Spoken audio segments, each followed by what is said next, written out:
Greetings, travelers, and welcome to a special edition of Dripping Creativity. I'm your host, Chris Corvan, and today we embark on a journey into the heart of Middle-earth.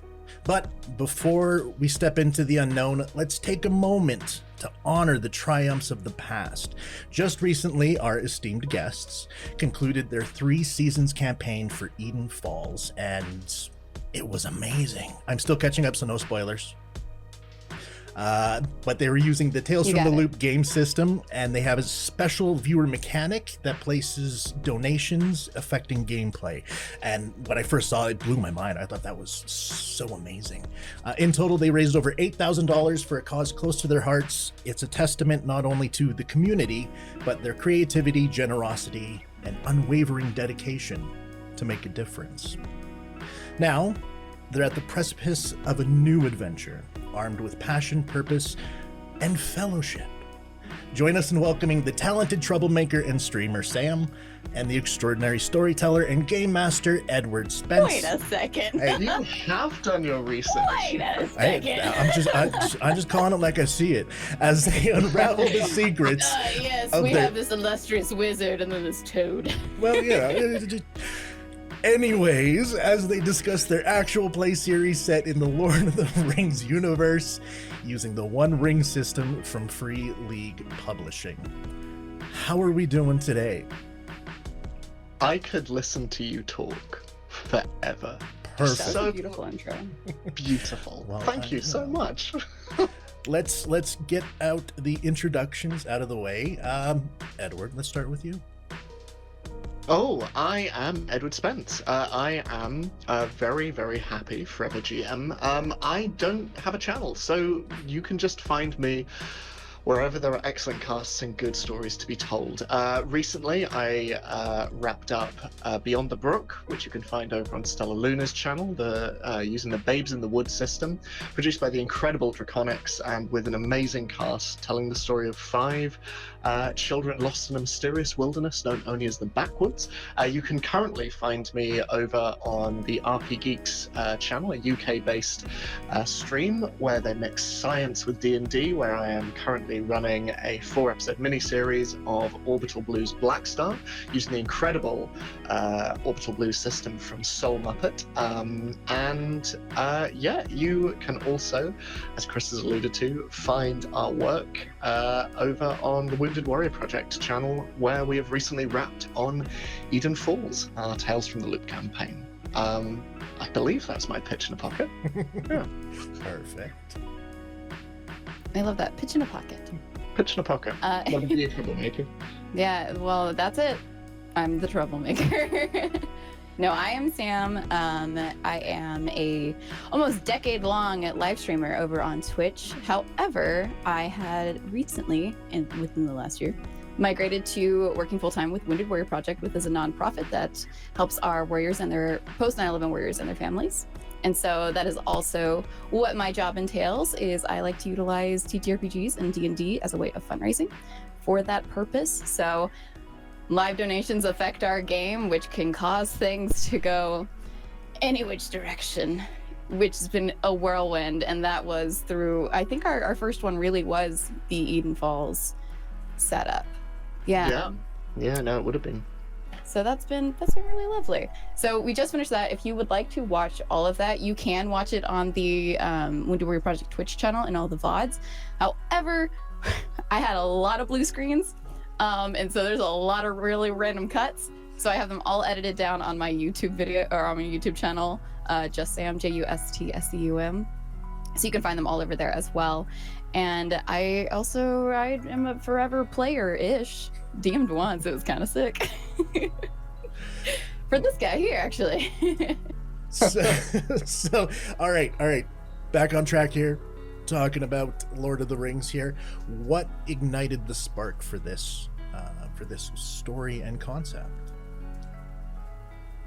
I think it was a late night Instagram DM around Christmas time, I feel.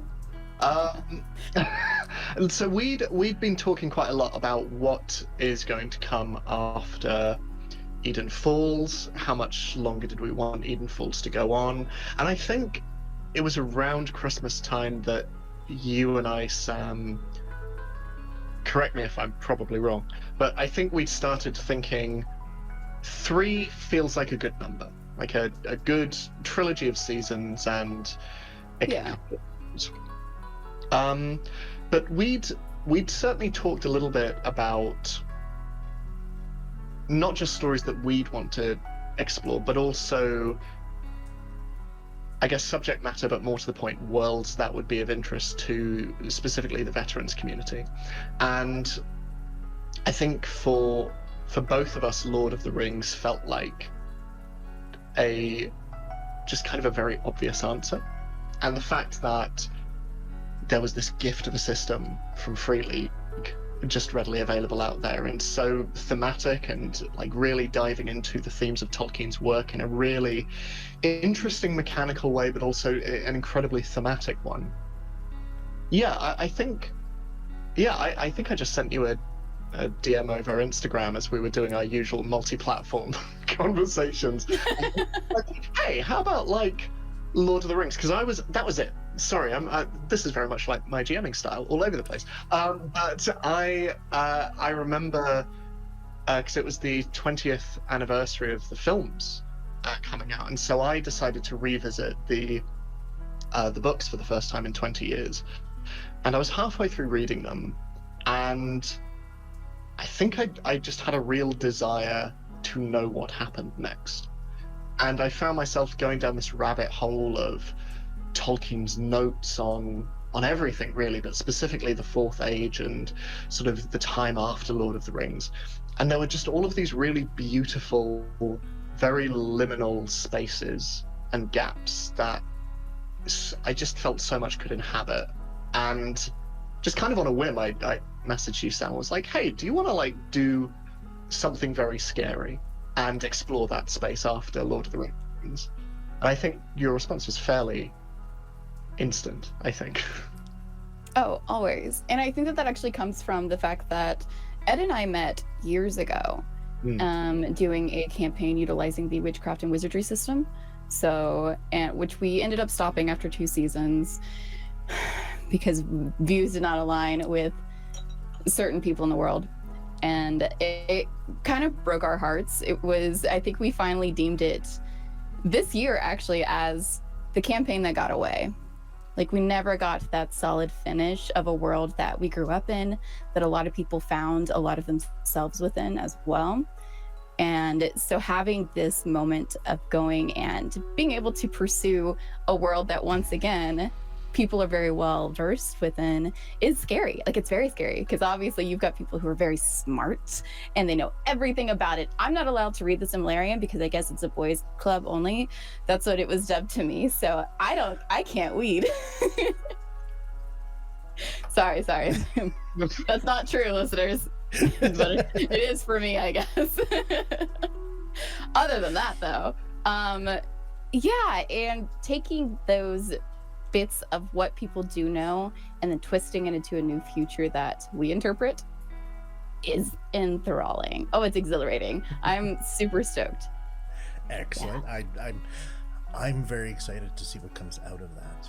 I think that actually rolls very nicely into the next question, which is prepping, because there's a lot of people who want to do actual play and get into it, but there's just so much involved with even knowing what to do. So when it came to setting this up with all the players, which we'll get to them in a second because we're going to be shouting the hell out of them, how many session zeros, how many group meetings did you end up having?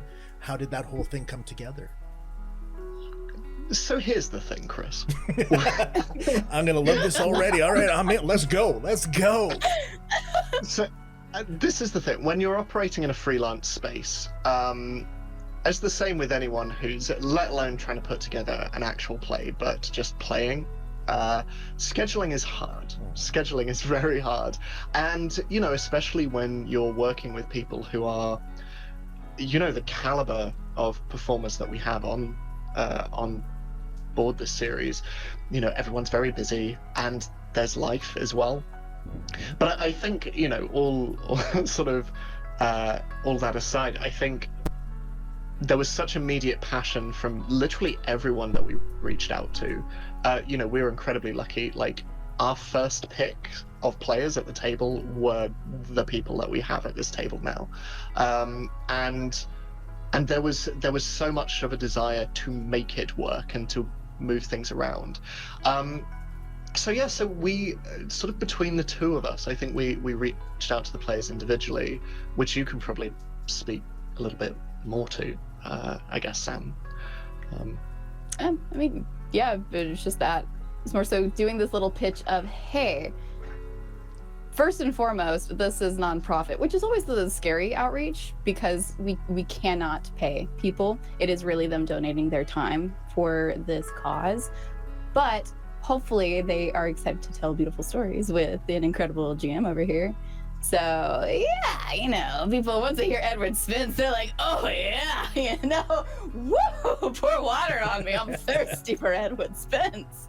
And we get instant yeses. So yeah. I mean, that easy. That works out fantastic. So then let's roll right into the cast. Let's start hearing some names. Yeah, so we can actually start with Becca.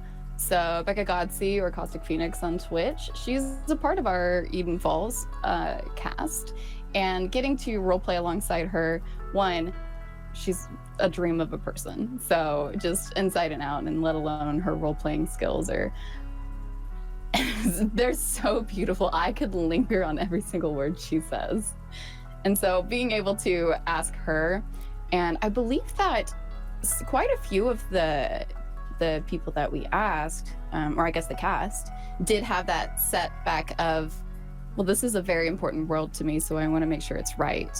So, and everybody was very clear about that, which is why I think it's even more exciting to get to know everybody's characters, because there's such a deep passion. So Becca was one of those, and she was an easy ask. Immediately, I was like, hey, Becca, I got a question for you. I know we're already in a campaign, but you want to do another one? So that was my first one. And then Ed, you ping pong. Who is another one? We have Lexi, BlackGirlMage, over on Twitter. Lexi is, so I remember we did a one-shot over on Stella Luna's channel, promoting another Soul Muppet game, Inevitable, which is about sad Arthurian cowboy knights. It's phenomenal, and you should go and check it out. But yeah, we played together for all of 2 hours, and I remember 5 minutes in going, oh, I need to play with this person forever. Lexi has such intuition for story and for character. He's one of the most remarkable players that I've shared a table with, and seeing, and I was lucky enough to then get to GM for her for Beyond the Brook, where they played Gust, and once again just bringing this incredibly generous sense of play and pathos to like everyone's stories around the table, and seeing them in that setting, I think. And what we'd spoken a little bit about Lord of the Rings before, and that shared passion, and again, just he was absolutely just one of the first people on my list when I pitched this to Sam. And yeah, I think that passion that Sam speaks of as well, like that passion for the world, was just so evident.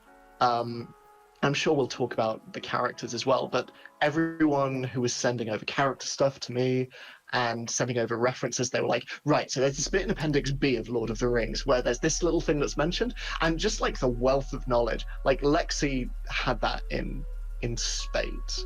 And it was quite daunting, honestly, in a really exciting way to rise to meet that challenge. But yeah, Lexi is yeah, honestly, I could speak at length about all of these incredible players. Same. We've been so lucky. We really have been, and it was the same with the next two. Honestly, they both responded so fast. Influencers tend to not respond quickly.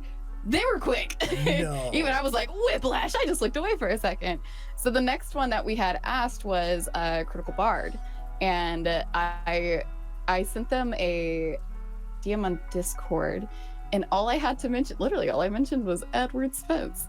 And he was like, I have been wanting to play at an Ed Spence table forever, Sam. Yes, sign me up. I don't care if it's paid. Tell me when, where.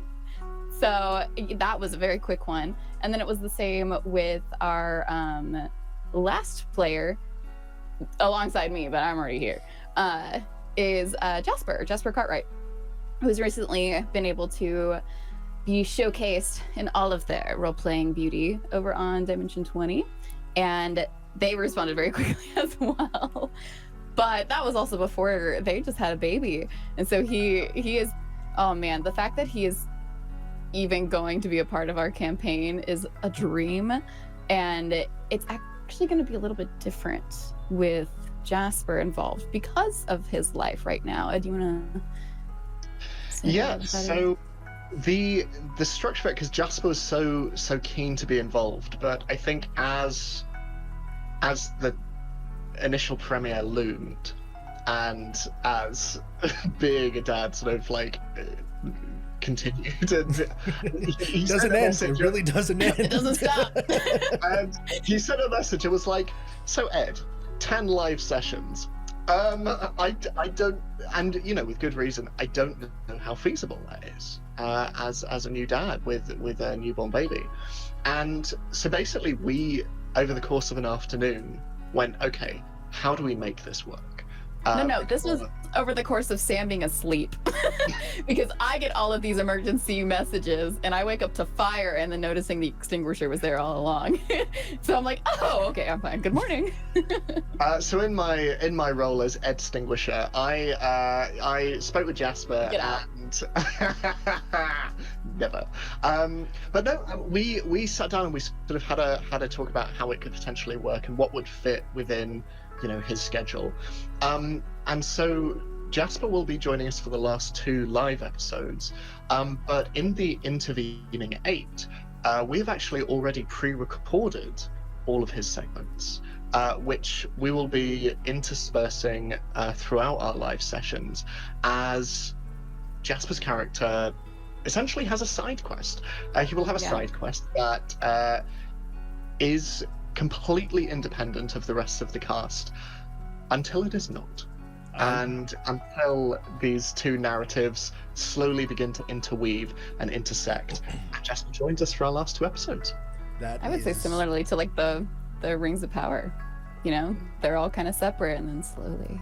Well, yeah, no, I was just a bit like, it's narratively, it's beautiful, and to be able to weave it so nicely into what's happening with people's real lives, but also making it work in story, I think that's a testament to just genius right there. That's all madness, and it's a thin line. It's a very thin line. Well, yeah, it's how it goes, man. But that actually translates nicely into the next question, which is the system itself. When you're adapting mechanics and all that, and is there going to be something similar to what was happening with Eden Falls? This is all Ed. With the donations and that type of thing. Go, baby. Yeah, so as already mentioned, side note, I think Free League Publishing are producing some of the most exciting roleplay games at the moment. I think, especially considering the challenge that comes with working with pre-existing IP, like so many of them do. You've got their Alien game, Blade Runner, Lord of the Rings, and all of them fit those worlds so intricately and so narratively and so thematically in a way that I just don't think is happening in the rest of the industry. And I think The One Ring is no different.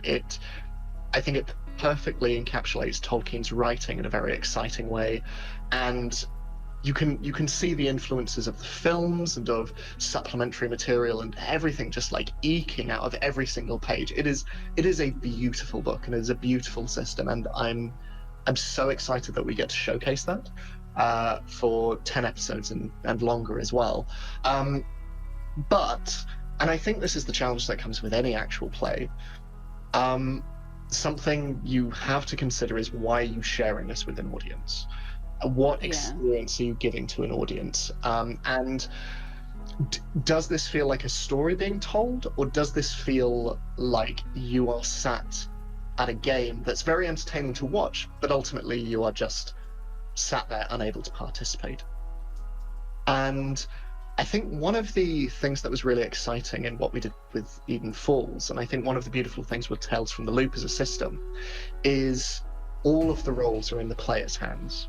The GM doesn't really have to do anything. The players decide what succeeds and they decide what fails in a very active but also a very reactionary way.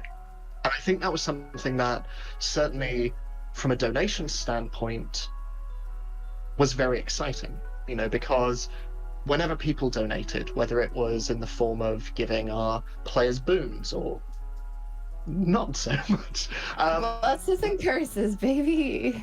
But all of that, I think because it is affecting the players and therefore the characters, rather than some kind of liminal role that the GM plays, I think you're seeing a much more immediate reaction, and you're seeing a much more immediate effect that you are having on the story. And I think that was something that Sam and I spoke quite. I mean, because ultimately that's what it's about. It's about raising money, and it's incentivizing people to, you know, at the end of the day, donate to a very good cause. But you want to make it worth their time. You know, beyond the donation itself, and you know, doing good with that. In terms of what you are watching, you want it to be immediate, and you want to feel like you're having an impact on that narrative space. So we kind of have reworked the way that specifically combat works in the One Ring. One, to make it a little more streamlined and less crunchy, and therefore hopefully more entertaining for an audience as well. So they're not just Well, going. explain why you told me it was like there's a certain cinematic moment within Lord of the Rings that you think of that the way that the system is currently written wouldn't be the best utilized for that. So I think this is the inherent tension that exists between a lot of combat heavy systems, is you have something that is geared so much towards role play, and then you kind of have to put that on hold for a bit while you play a tabletop war game, and you roll dice and there's hit points and things like that. And I think those definitely have a place within games, but I think there is a tension, especially in when you're presenting it to an audience. And I think whenever I think of Lord of the Rings, beyond that initial kind of, there are two images. One is Aragorn kissing Boromir on the forehead. That is like. Okay, you didn't tell me that part. All right, so we're all kissing in this campaign. So good. Can't Yeah, wait. well, yeah, there's going to be so much lovely sort of. It's a beautiful friendship. But the other is that of the Fellowship, just an isolated group of 9 running through the bowels of Moria, while hundreds, maybe even thousands of orcs and goblins just crawl down from the ceiling and run after them. And there is a cinematic quality to that I think can't be encapsulated in 5 orcs run towards you and they've got 5 hit points each, and you roll to see if you hit, and it just fundamentally doesn't feel as exciting, it doesn't feel as cinematic, and it doesn't feel as grand as I think these characters in this world deserve, certainly in a storytelling capacity. So what we're doing, we're actually porting over a lot of the way that Tales from the Loop works, and we're putting all of the roles in the player's hands, and rather than rolling to hit, rather than rolling for damage, we're taking a far more cinematic approach, where it is just the players describe what they do, they roll to see how successful they are or unsuccessful, and it just happens. They describe what happens. And for me, and especially knowing how narratively minded this group is, I think it will make for a very narratively charged but a very character-driven experience. And having already pre-recorded a bit of the series with Jasper already, I think in that we have succeeded, I think. But we'll see. We'll see. It's very trial by fire. So you actually answered the individual question, which was the narrative vision, but you didn't tell me how the audience is going to be interacting with this. Well, I will leave that to you, Sam. Let me pull up our DM that has a pin. Give me a moment. I will say, I Ed, have it. that was beautiful. I absolutely love that entire narrative structure. Before we get into the audience stuff, Dread is one of my favorite tabletop games to run. I absolutely adore Dread and the narrative structure of it, and it's just I love terrorizing people at the same time. So hearing we love being terrorized. Please continue. so hearing this way you're running this one, similar to Loop, is very almost Dread without the tower. And I really like that aspect of it, where it's like, okay, you want to do something, tell me how you're going to do it, convince me that is going to work, and then roll to make sure it does work. Is very much a pull from the tower without the Jenga, which sucks, but it's beautiful. I love it. Anyways, continue. Yeah, so similarly, if anybody in the audience had heard or seen Eden Falls, it would be quite the same in regards to how donations can affect the game. So prior, we had, like we were saying, blesses and curses, and then we also had a bar on the screen that refreshed after every $200 raised that we called our supernatural event. And that was something that the community overall funded, and Ed would have to, on the spot, think of something either good or bad, usually bad, which is fine because the audience loves it. They're like, yes, take my money and give us more. And so that would drive the story in so many different directions because it can happen at any moment. You could be in the middle of something that is not maybe as exciting yet, like for everybody. Like maybe it's a moment with a character and an NPC that they know, and then suddenly it's like, well, here comes Janice the lunch lady, the best part. Great NPC. Can't wait to see which NPCs pop up in this one. However, it's going to be similar in the fact that you can still bless your characters and you can still curse the characters. However, our bar is not just going to be a supernatural event. It is going to be called Hope and Shadow. And that is alongside the system mechanics, because you have your hope and your shadow points, correct, Ed? Mm-hmm. I would like you to explain that part a little bit more because I'm still a little unfamiliar until I get my hands and actually play it. Sure. But yeah, so how is that going to work for people? Well, so hope and shadow are two mechanics. And again, this is sort of what I mean in how well Freely construct their games. But basically, characters can accrue hope, and it allows them to sort of carry off more impressive feats. It basically drives them to be able to reach higher and reach further. And then there is shadow. And shadow is the shadow of doubt. It is the shadow of depression, of a loss of hope. And both of these things mechanically will oscillate throughout our story for various characters. But essentially, in addition to prompting narrative drive throughout our story, these donations will actively sort of add hope, potentially force our heroes to have to make shadow tests and sort of risk this seeping into their soul, this lack of hope, this loss of agency, this sense of hopelessness, and I think that will, again, it will add a very different dynamic and a different element to the agency that our audience have within our story, in hopefully quite an exciting way. I'm looking forward to it. I think it's kind of an additional level to what we've already been doing in Eden Falls, but not a more complex one, just a more thematic one, which I'm hoping our audience and our community will really respond to. I know. Yeah. It sounds fantastic, just from my brain thinking of all the different potentials that could come out of that. I think that is very narrative driven, probably going to drive you up the wall a couple times, hopefully in good ways for everyone involved. That's fantastic. So then, rolling right along, let's talk about the characters with everyone involved. What inspired the character creation for everyone, and how does Sam, your character, fit into this world? I think my character is so opposite. She is baby. Oh. So you see all these incredible looking strong heroes in the art, and then there's my little lass.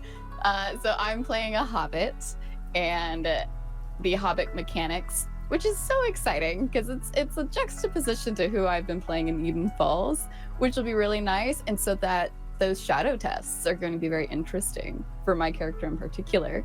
That's gonna be Sam roleplay heavy. So I'm excited about that though, and I just love the little hobbitses, and I'm excited to be in that cute little spot for one episode. So and then it's everything else. So I'm assuming there have been at least one session 0 with everyone involved. We have unfortunately not been able to actually have everybody. We've had majority, but because of scheduling, as is with these things, it has been difficult. But from what we have heard from every single person, because regardless if they've missed a session or maybe people haven't been in others, we make sure to fill them in like, well, this character I've heard is going to be similar in this way.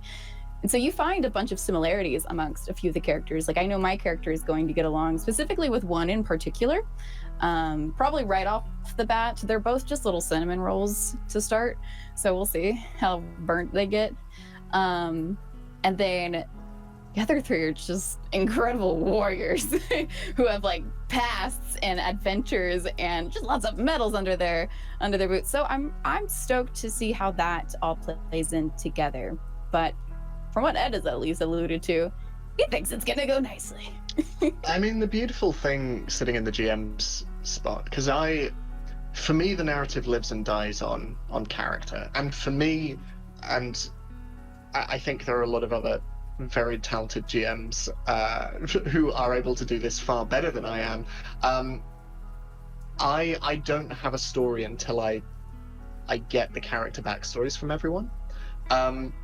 And I think that's fundamentally, maybe because I'm not as imaginative, but I think Untrue. Don't let him talk like this. But so basically my process is so the first thing I do is put together a world building document for the players with important locations that they'll either be traveling to or will inform the story or inform the world itself. And then off the back of that, I will send character questions to them. And they're fairly in-depth, but they hit a lot of things that are very important for me. They're sort of, where are you from? What are your emotional characteristics? Do you have family? What is the thing that would make you happiest? What is a place that you favorite food and drink? Go again? Favorite food and drink?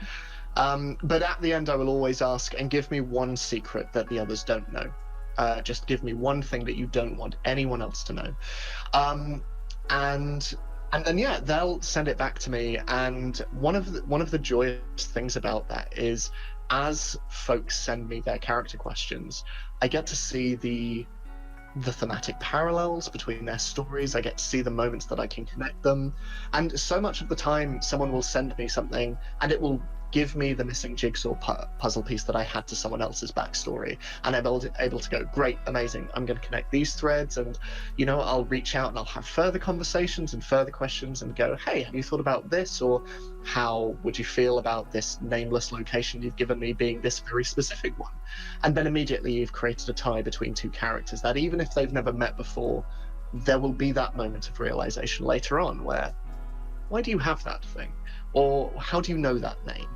And I don't know, for me, that level of specificity, I think, especially when creating a story that's only going to last 10 episodes, you want every moment to be as full of storytelling and drive as possible. You don't really have time for a shopping episode where nothing happens. And I think when everyone is aware, shopping in, man.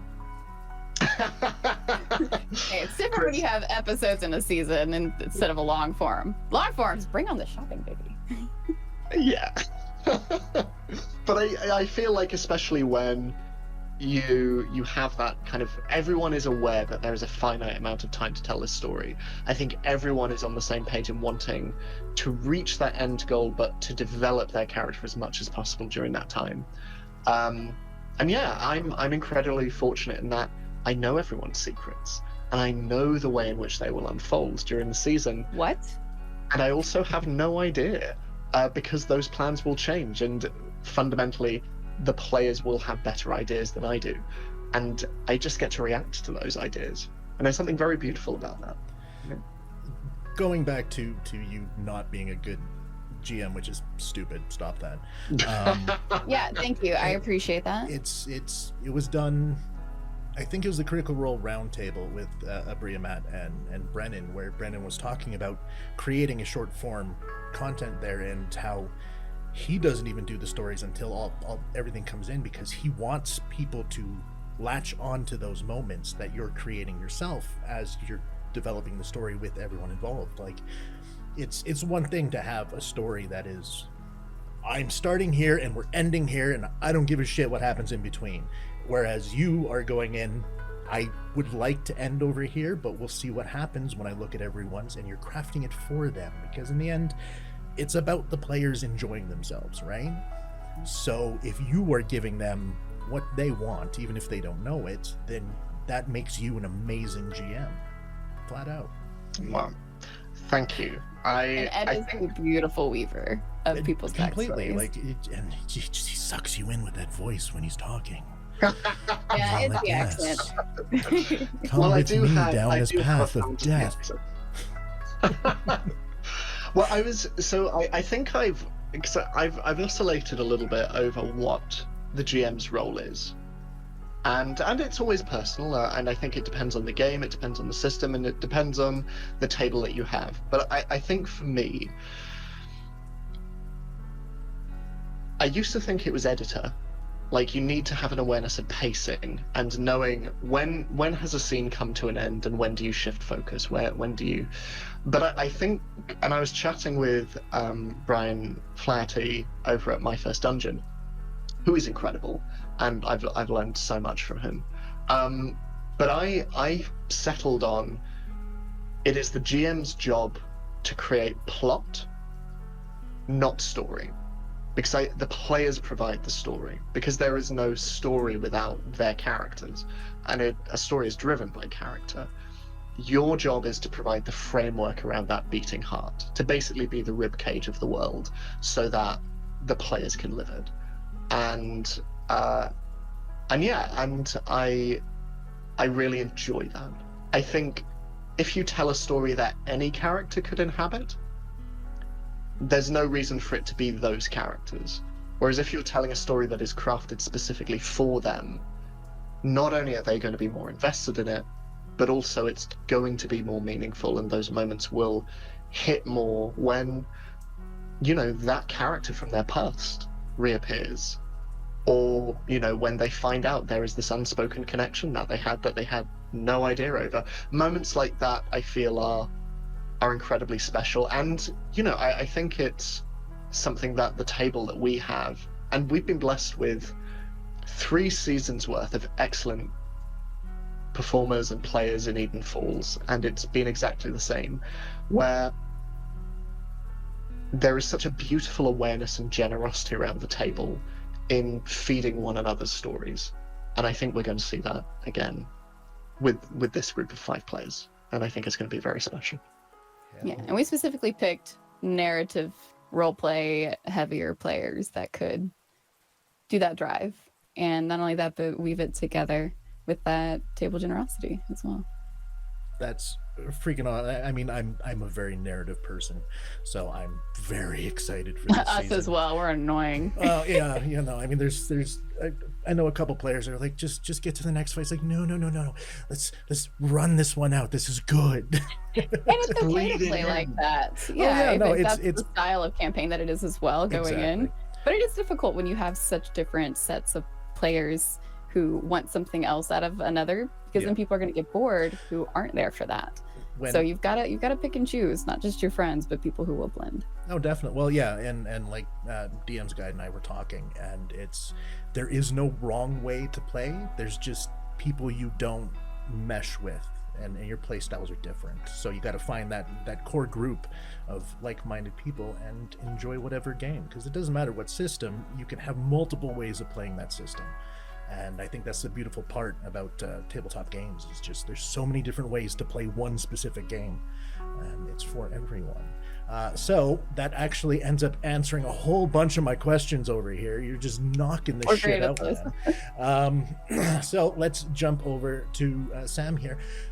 How do you think your character is going to navigate in Middle Earth with the political and the social and the cultural landscapes in the aftermath of all of this stuff? How do you feel you're going to do? Edward Spence. I don't like the... Yeah. I just always love hearing you talk about character, so that's... Yeah, Sam, tell me so I can mess it up later. I do think that she will struggle, but not in a sense where her character will falter, because I've built her a very specific way and based her upon a very specific thing so that I could delve into that and allow her to utilize certain bits of herself to further push along the other players' characters. Not that she won't get anything out of it, because it's going to be a challenge. She's been stuck in this, like, you know, rose-colored glasses world of the Shire. She wasn't there during the War of the Ring, and we have some players who were, or whose characters were, and so it's going to be that whiplash of what this, and then going from learning things from stories, or even from a few of the people that were involved within the Shire, it's going to be a lot, I think, which is why I had mentioned that the shadow tests will be interesting for her. Good thing I have really high hope. We'll see. So, and yet again, we're rolling right into the next one, which is then going into the world, Edward, and taking this into the fourth age and adapting the system based on what was already there, and then kind of merging it into your own version. How is that process? How much have you gone back and like research to pull from, and have you changed a lot of things? So much. I started this in December, and I spent the better part of 3 months, I think, researching, because for me, like, I wanted it to feel like a true sequel to specifically the books. And I made that very clear when we brought people on board. It was, think of this as a sequel to the books, and take inspiration from the films, but you know, the books are canon. Like, Tolkien's world is as he wrote. And I didn't want to be too dogmatic with that. I did say, you know, stay true to the text, but also we are entering uncharted territory, and do your own thing with it. And essentially the remit was, I want us to populate the world with the people and the stories that we want to see in Middle-earth. And so yeah, I spent around 3 months just reading, making notes, reading supplementary material, and also filling in the gaps for a lot of what Tolkien didn't write about. So especially in the wake of the War of the Ring, there's a lot of unanswered questions about the reunification of the land. So obviously you have the reunited kingdom of Gondor and Arnor, but a lot of the other kingdoms of men, who are only really alluded to in the books, you've got Run, you've got Harad, you've got Umbar, and there is this otherness to those places by virtue of not being white and Eurocentric that I really wanted to demystify a little bit. So I researched everything that Tolkien had written about, and I pulled from a whole bunch of different resources. So there were a lot of gaps filled in a lot of unexpected places, like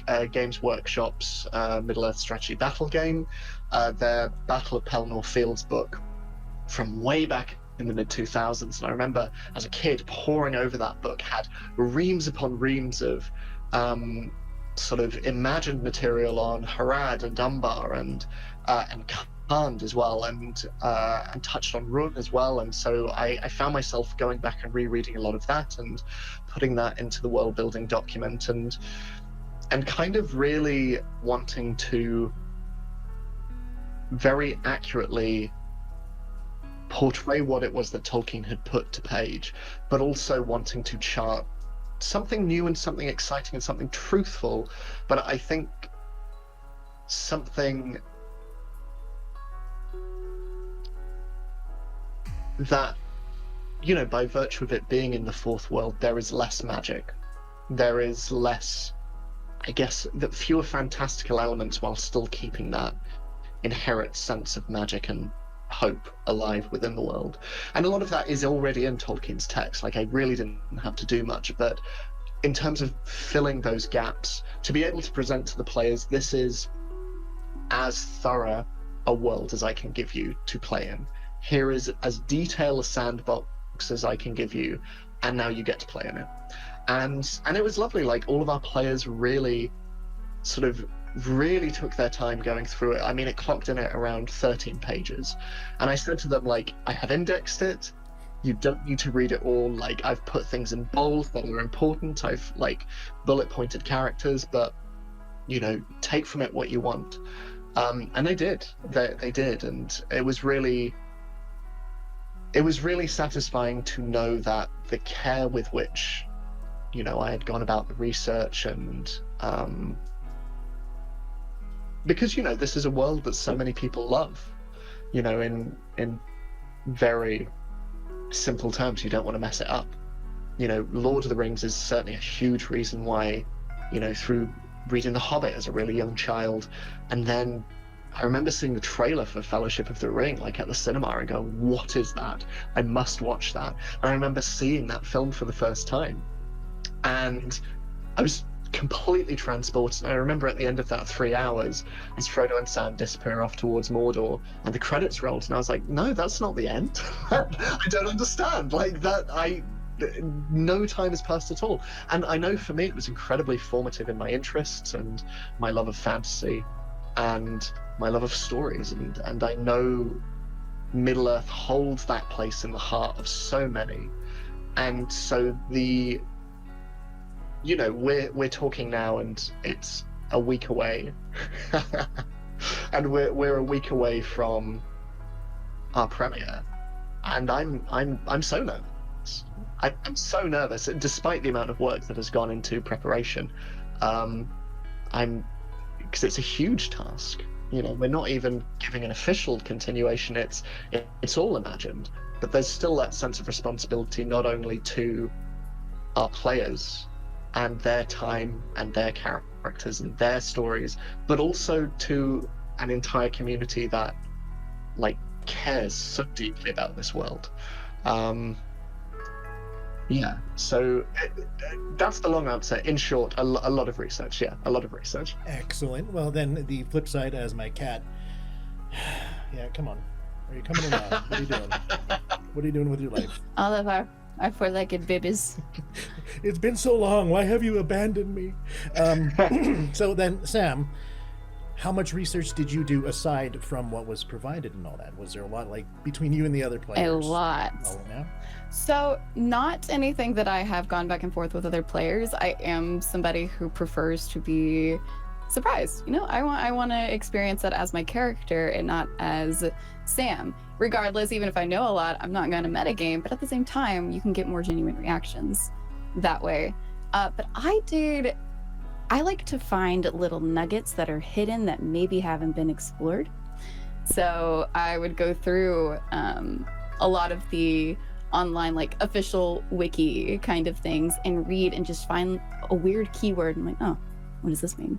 And then I'd go down that rabbit hole of finding more and more and more, and how I could then maybe integrate my character's backstory and potentially what I would like out of it from those little nuggets that I find. And they tend to be things that Tolkien didn't even elaborate on. It's very much left up to speculation. And I think that as a person allows me some comfort, because then people are like, actually, it's this. And it's like, no, it's not. You don't know what it is. We're all playing pretend here. So Yeah, that's how I like to find my information. Go down a really deep rabbit hole. And then of course cross-checking with Ed over here to be like, hey, well, how does this sound? He's like, I don't know, I've never explored it before. Let's do it. So yeah. So then I guess the only follow-up is, out of everybody at the table, who's going to be the one that tries to throw Ed off his game the most? I mean, it is me naturally. I just do that. Yeah, that's why we work together. It doesn't matter. Ever since our first campaign, whenever he had a plan for one episode ending, and he was like, that's not at all how it went. So almost like we were fated.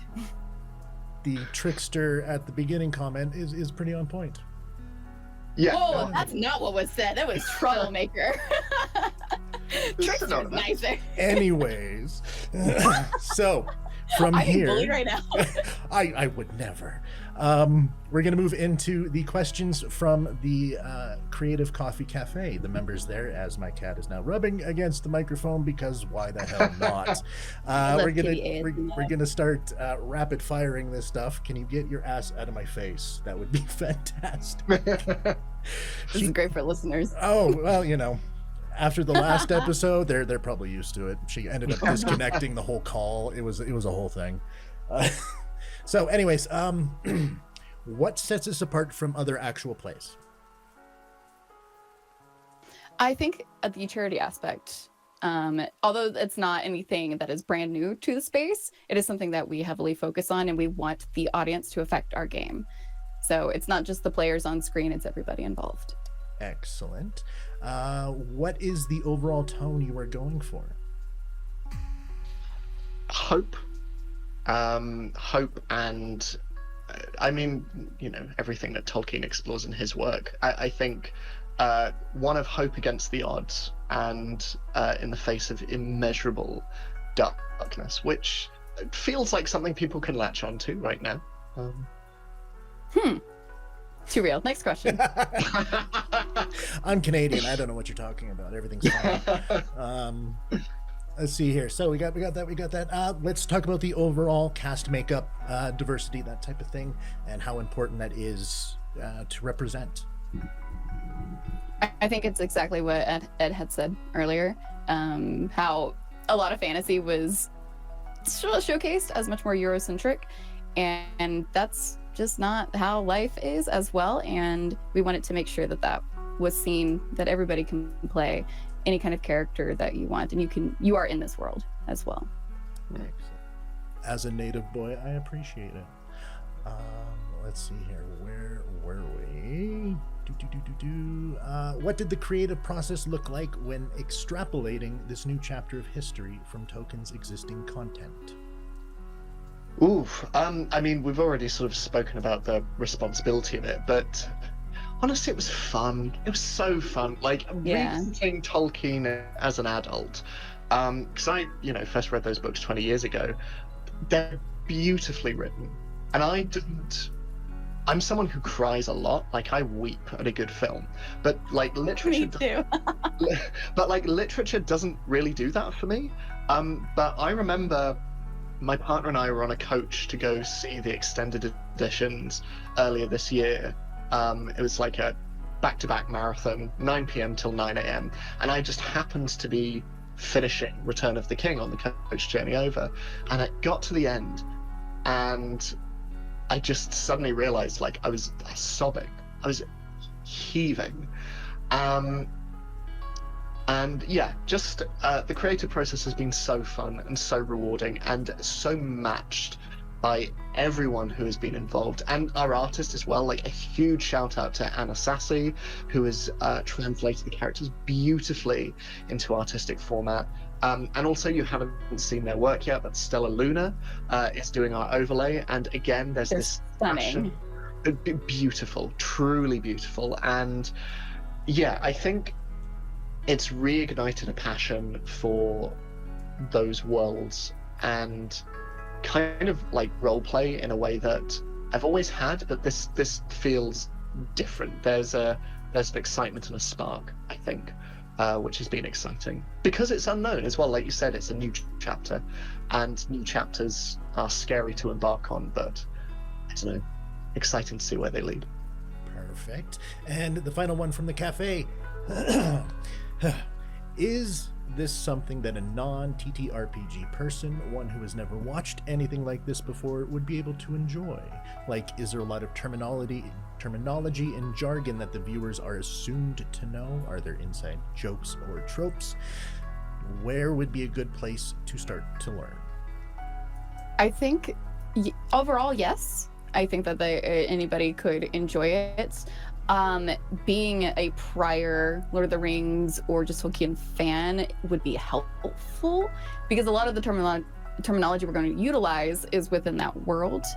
However, since it is live, we also have questions all the time. So like a player will ask, how do I do this? Or how does this affect this scenario? Because we also have this live audience aspect when it comes to donations. So there's going to be a lot of stop and pause and ask a question that maybe an audience member had, but us as players are usually within the chat whenever we're not on screen doing something, or like in a scene, I mean, and we'll respond as well. So it's everybody can be there.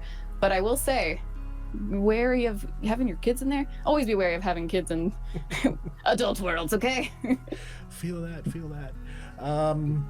I think we're going to start wrapping it up slowly. Couple more things.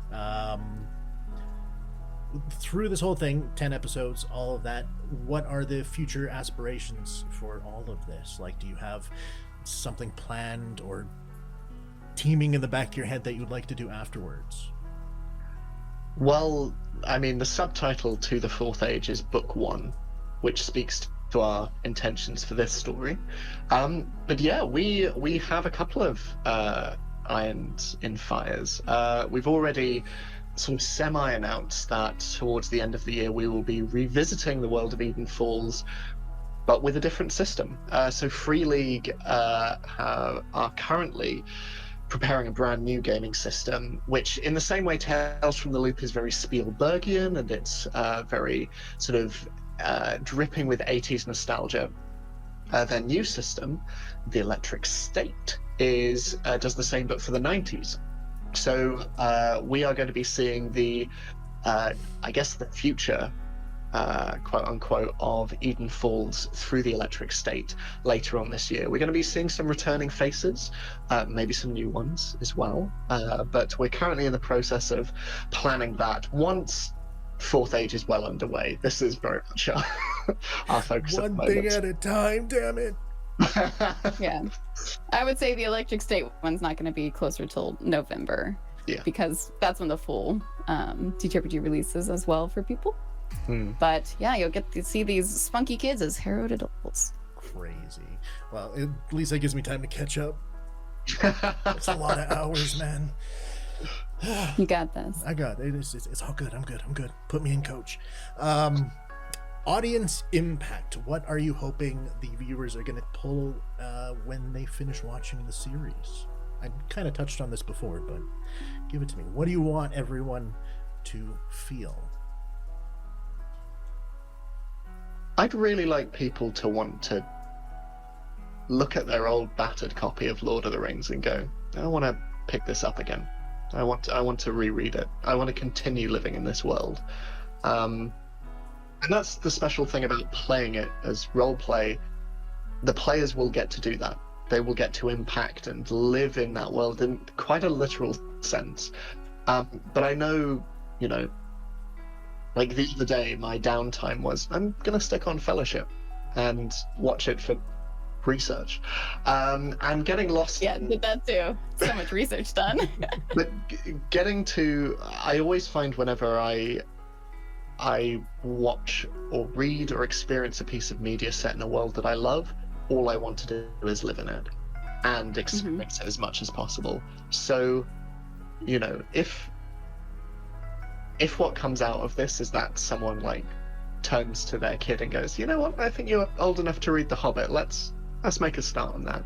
That feels like a good outcome. Excellent. I love that answer.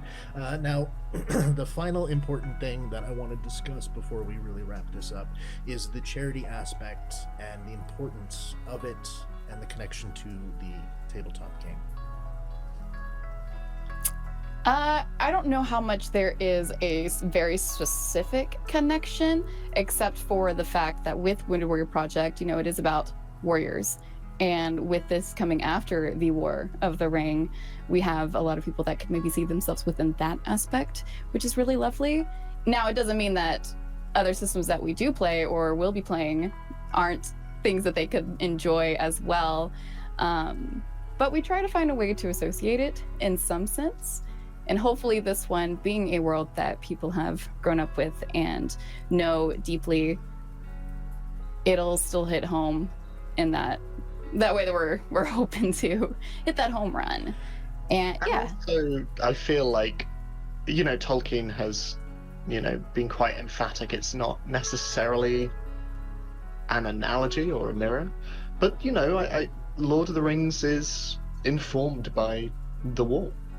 It's informed by his own experiences, and I think you can definitely feel that there is there's such a sanctity of the world, like the natural living world, and Tolkien served in the British Army in World War One. So, and I think that's another reason why this felt right. It's not only experiencing a world that so many people love, but it's raising money for a cause that is so intrinsically connected with where Tolkien came from as a writer and as a human being, as so many did back then.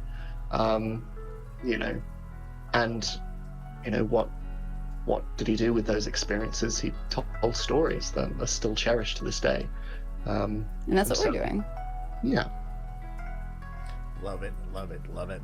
All right, so let's end with the important information here. Where can people find more information about the Wounded Warriors? When exactly is the live stream starting? At what time? That type of thing. Give me all the info. Yeah, so you will be able to find this specific show starting on April 30th over on twitch.tv/Wounded Warrior Project. That is when it's going to be live streamed. Initially, I think we had announced that it would be starting at 1 p.m. PT, but we're going to switch that to an hour earlier, specifically for one of our cast members, because we want to make sure that they have as much time to storytell as they can. So instead, find us at 12 p.m. PT or 3 p.m. Eastern or 8 p.m. whatever British. Whatever British. Whatever Yeah. British. I love that. Whatever And British. We'll also have our fundraising link and all of that involved within the live streams and potentially post it on our Twitter. We have a Fourth Age Twitter as well. So, or X, if you're feeling fancy. So twitter.com/Fourth Age TTRPG. That's currently where you can also experience the beautiful character art thus far, but you'll be able to see everybody in all their glory on Tuesdays for 10 episodes. However, I will say that the finale is not going to be the Tuesday directly after the penultimate, because we'll have another event for D&D happening on the 2nd. So July 9th will be the finale. But yeah. Excellent. I'm experienced it. Any closing remarks you want to go before we wrap this up? No? Everybody's good? Been great. You're such a great host. Thank you so much. Thank you. All right. It's been such a delight. I'll do a little closing here, and then we'll say goodbye, and yeah, we'll go from there. So, dear travelers, it's time to bid farewell to Middle Earth until April 30th. Thank you both for joining. Your passion for Lord of the Rings and the new project is amazing, and I'm so excited for everything that's coming. To everyone else, I extend my deepest gratitude for joining us here all through this whole chaotic thing that happened. And remember, like, subscribe, all that shit. You know how it goes. My name is Chris Corvan, signing off from everyone here at the Creative Coffee Cafe. We'll see you on April 30th. I will be definitely in the chat, and we'll talk to you then. See ya.